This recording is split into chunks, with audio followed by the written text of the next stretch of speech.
Hi everyone, welcome again to another video clip. We're just going through some words from my weekly lesson. Okay, so uh, my weekly lesson is entitled Cancel Culture, Pigeon Racing.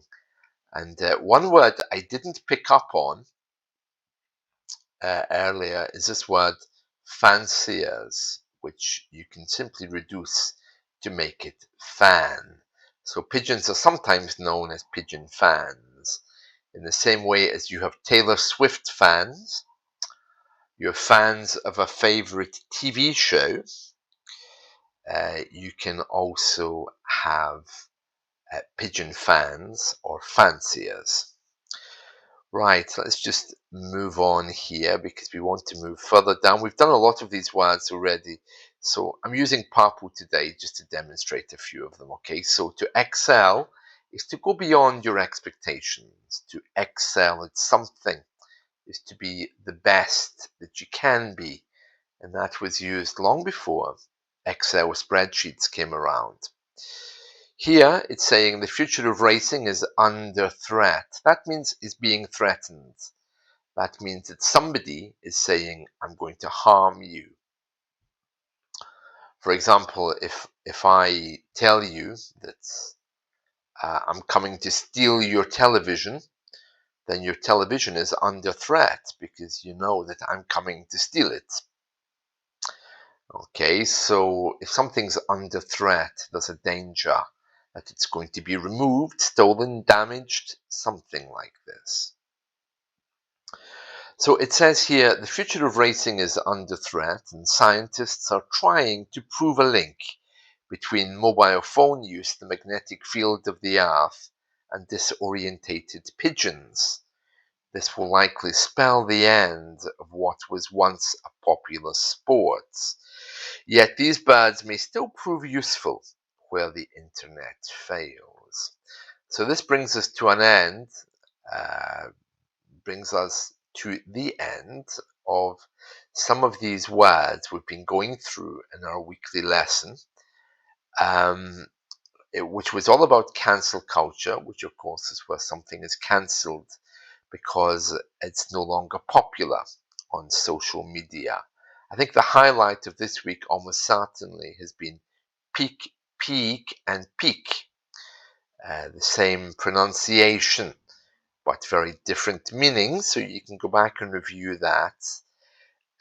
The others, I think, have been quite straightforward. And today we've covered fans, fanciers, Excel, under threat. That's been a few of the ones from today. So about motivation, I just want to ask you about your joy level today. So how do I feel when I'm learning? What is my joy level like? Yeah, this is something I was thinking about yesterday. The fact that I'm able to spend an hour watching a TV show, but yet when it comes to studying, I think, oh, I don't really want to do this. I'm happier watching the TV show, to be honest. Or I can spend half an hour eating chocolate, which I shouldn't eat. And then when it comes to studying, I think, oh, I don't really want to do this. So you have to ask yourself about your motivating factors and also what your joy level is like. And if English isn't bringing you happiness, you have a right to ask why. So, yeah, it's something to think about. How do you feel about learning? Why are you not feeling okay with learning? It's like if you meet someone in the street that you don't like. I mean, I was out yesterday and one of my neighbors was walking in the street and I thought, oh, gee, no, not today. Mercy, no, please, take them away. I just didn't want to see them and I had that real feeling in my belly of, oh no, no, let me just cross the street here before they see me because I really, really don't want to see that person. And then later, when I was feeling more charitable, I thought, I wonder why I felt like that. What was it that I really didn't like? And then I thought, well, maybe I was just having a moment. I just didn't want to talk to these people. But that's okay. But once I understood more that I was just, in a bad mood, it helped me to understand that it's not that I hate the person, I just didn't want to talk to them. So we all have those moments in learning English as well, you know. There are some days when I'm trying to learn something and I just think, there's no way, not today. Come back tomorrow, thank you. And that's perfectly okay as long as you know why.